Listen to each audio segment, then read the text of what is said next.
Let's talk a little bit about subnet mechanisms.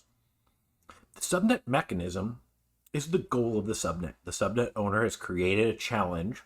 The miners complete the challenge, and then the validators grade the miners on that challenge.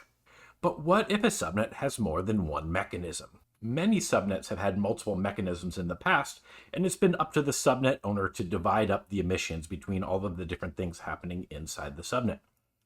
But in September 2025, we've got a new feature coming out called Subnet Mechanisms.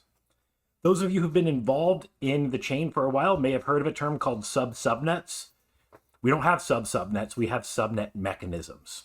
Now, this is the metagraph for a subnet, and the miners have incentive, the validators have dividends, and they're all being graded on the mechanisms inside the subnet.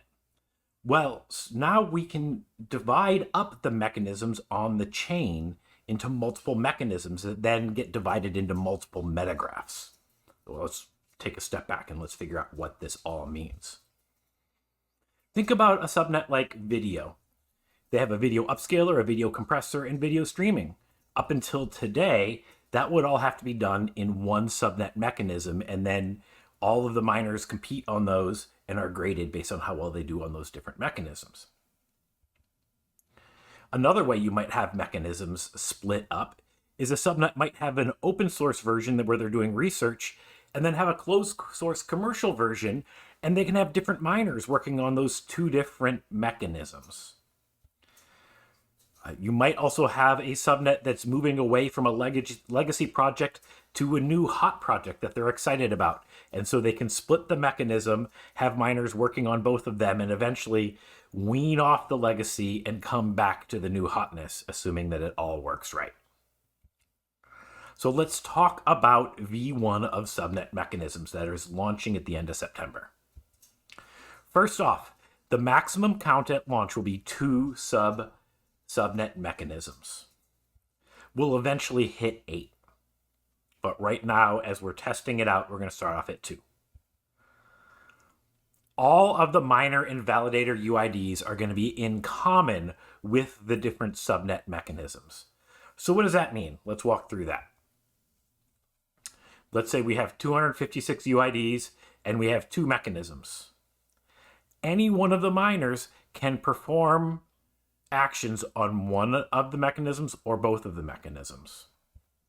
So here, subnet or UID 0, miner 0, is working on this mechanism and the green mechanism. Miner at UID 1 is only working on the green mechanism. On 2, they're only working on the yellow. A bunch of these guys are working on both. 3, 4, 5, and 6 are working on both. So the UIDs are common, and then the miner or the validator can decide which ones of the mechanisms they're working on.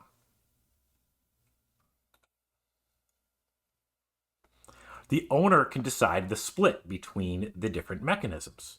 So in this one, you might say, let's say the breadth of this is the emissions. So this might be 50-50, right? So this yellow one gets 50% of the emissions, the green one gets 50% of the emissions.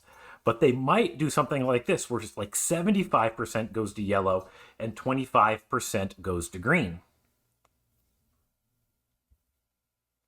So if you have a miner, let's say miner number 9, has an incentive of 0.05 in yellow, an incentive of 0.15 in green,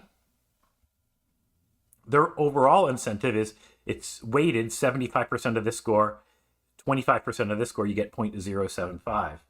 If you have a miner that's doing nothing on one and 0.15 on the one that's 25%, you get 0.0375 because it's weighted 75 to 25 in this case. That means that there's going to be an overall metagraph that's got a sum of the 2 incentives and a sum of the 2 dividends, but there's also going to be mechanism metagraphs where we see the incentive for all of the miners on mechanism 1 and the incentive of the miners on mechanism 2, which is then aggregated into the overall incentive chart for the subnet. The same thing will happen for validators. If a validator is doing really well on one of the mechanisms and poorly on the other, they will have an overall lower dividends. All right, so that's what's launching right now. We're going to have common UIDs. There's going to be a max of 2, and then the owner is going to decide that emission split. Now, as we move forward with this, the next step is probably to increase the count of mechanisms. When that happens, the UID count is going to decrease proportional to the mechanism count. Now, what does that mean? All right, let's say we have 5 subnet mechanisms. The number of subnet metagraphs, we have 5 mechanism metagraphs, and then the full metagraph, it's 5 times the amount, it's 6 times the amount of information being stored on the chain. So if you're going to do common UIDs while you're running subnet mechanisms, the number of available UIDs is going to be decreased. So if you have 2, you can only have 128 UIDs. Now we have 256, we have 3 metagraphs of 127 each, which is a lot smaller than 3 metagraphs of 256 each. If you're going to do 4 subnet mechanisms, you can only have 64 total UIDs in your subnet.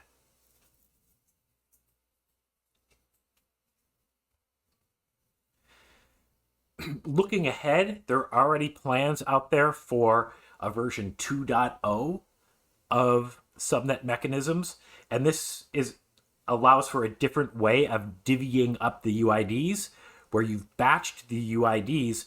You have groups of UIDs working on an individual mechanism rather than having everybody work on all of the mechanisms. So this is another thing that's still in development phase. We don't really know how it's going to work, but this is sort of the plan for version 2.0. But the plan for today, and what we have launched today, is we have the maximum of 2 subnet mechanisms. All of the UIDs inside a subnet can participate in one or both of those mechanisms, and the owner decides the split between the 2 mechanisms that are available. Of course, stay with us here at TauStats to see how this evolves over time. We'll be creating new videos as this changes, and we're going to have a couple more videos on the changes in the latest subnet release. Thanks for watching.